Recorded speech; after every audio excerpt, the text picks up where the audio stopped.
PT Industri Jamu dan Farmasi Sido Muncul Tbk menargetkan pertumbuhan kinerja melalui penguatan pasar ekspor dan peningkatan efisiensi operasional. Strategi tersebut diharapkan mampu menjaga profitabilitas perseroan di tengah tantangan daya beli dan persaingan industri herbal yang semakin ketat. Sido Muncul terus memperluas jangkauan ekspor untuk meningkatkan kontribusi penjualan dari pasar internasional. Perseroan menilai permintaan produk herbal masih memiliki peluang tumbuh di sejumlah negara. Ekspansi pasar menjadi strategi utama untuk mengurangi ketergantungan pada penjualan domestik. Langkah ini diharapkan memberikan sumber pertumbuhan baru bagi perseroan. Selain memperluas ekspor, perseroan terus meningkatkan efisiensi operasional di berbagai lini bisnis.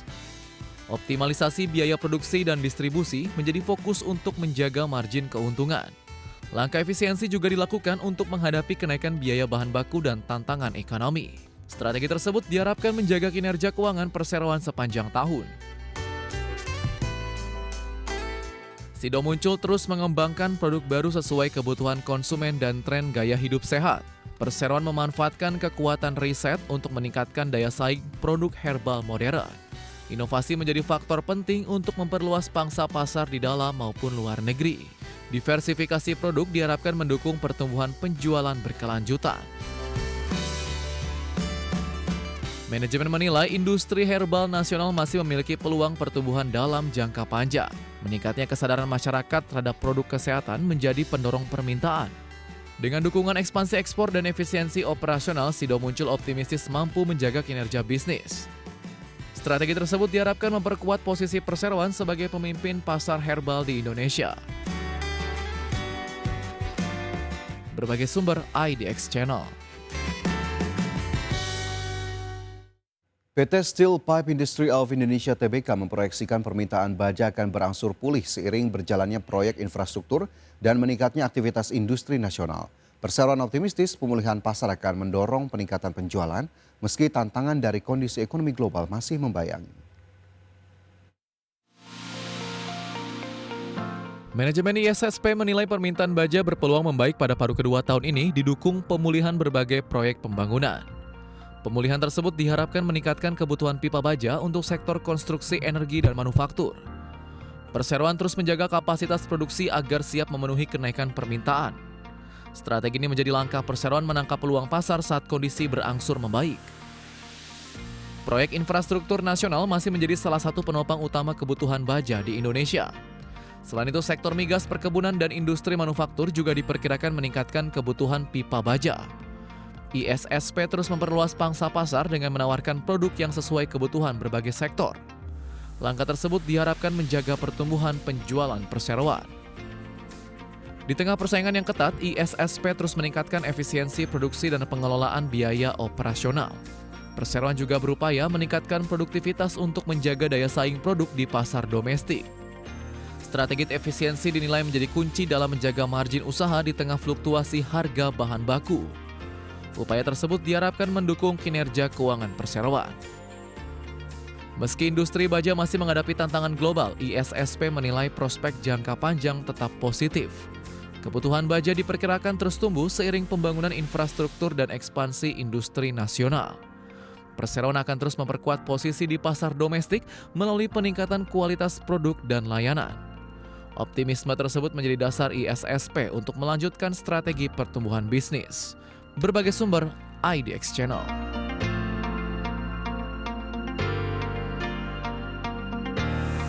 PT Indonesia Fiberboard Industry Tbk memproyeksikan kinerja usaha tahun ini akan melambat akibat lesunya permintaan pasar ekspor, terutama dari Jepang. Meski demikian, perseroan tetap mengandalkan peningkatan volume produksi dan perluasan pasar ekspor untuk menjaga pertumbuhan bisnis. IFII menilai pasar Jepang masih mengalami perlambatan akibat kondisi ekonomi yang belum sepenuhnya pulih. Kondisi tersebut menekan permintaan produk Medium Density Fiberboard atau MDF yang selama ini menjadi salah satu pasar utama perseroan. Ketidakpastian ekonomi global juga memengaruhi kinerja industri panel kayu secara keseluruhan. Manajemen memperkirakan kondisi ini masih akan berlanjut hingga akhir tahun. Di tengah lesunya pasar Jepang, permintaan MDF dari kawasan Timur Tengah masih menunjukkan tren positif. IFII berupaya meningkatkan volume ekspor ke wilayah tersebut untuk mengoptimalkan kapasitas produksi. Perseroan juga terus mempelajari peluang membuka pasar ekspor baru dengan tetap memperhatikan margin penjualan. Strategi ini diharapkan dapat menjaga kinerja penjualan di tengah tantangan pasar global. IFII menganggarkan belanja modal sekitar 50 miliar rupiah untuk mendukung pemeliharaan mesin penambahan fasilitas dan kebutuhan operasional. Perseroan akan mengoptimalkan kapasitas MDF Line 2 yang telah beroperasi secara komersial. Peningkatan efisiensi produksi diharapkan mampu meningkatkan daya saing produk di pasar ekspor. Langkah tersebut menjadi strategi utama untuk menjaga profitabilitas. Melambatnya permintaan global membuat persaingan di industri panel kayu semakin ketat.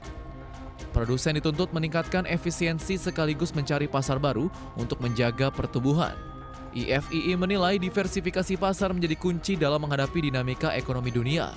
Perseroan tetap optimistis dapat mempertahankan kinerja melalui strategi ekspansi pasar dan peningkatan produktivitas. Berbagai sumber IDX Channel.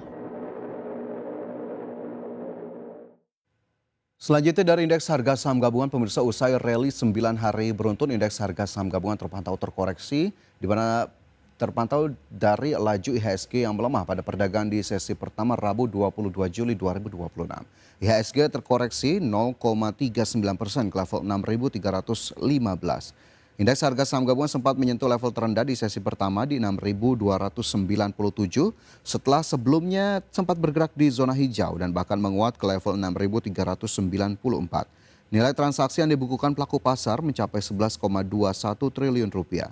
251 saham menguat, 389 saham terkoreksi, 325 saham lainnya bergerak stagnan.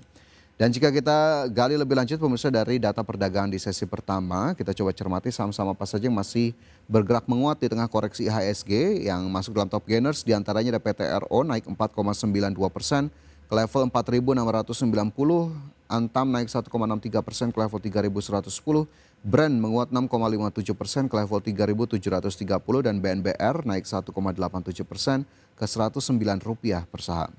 Sementara itu dari sisi top losers, pemirsa ada DSSA yang turun 2,66% ke level Rp915, BRPT terkoreksi 1,61% ke Rp1.830, BBCA turun 2,56% ke Rp6.425 dan Aman Mineral melemah 2,56% ke Rp4.180.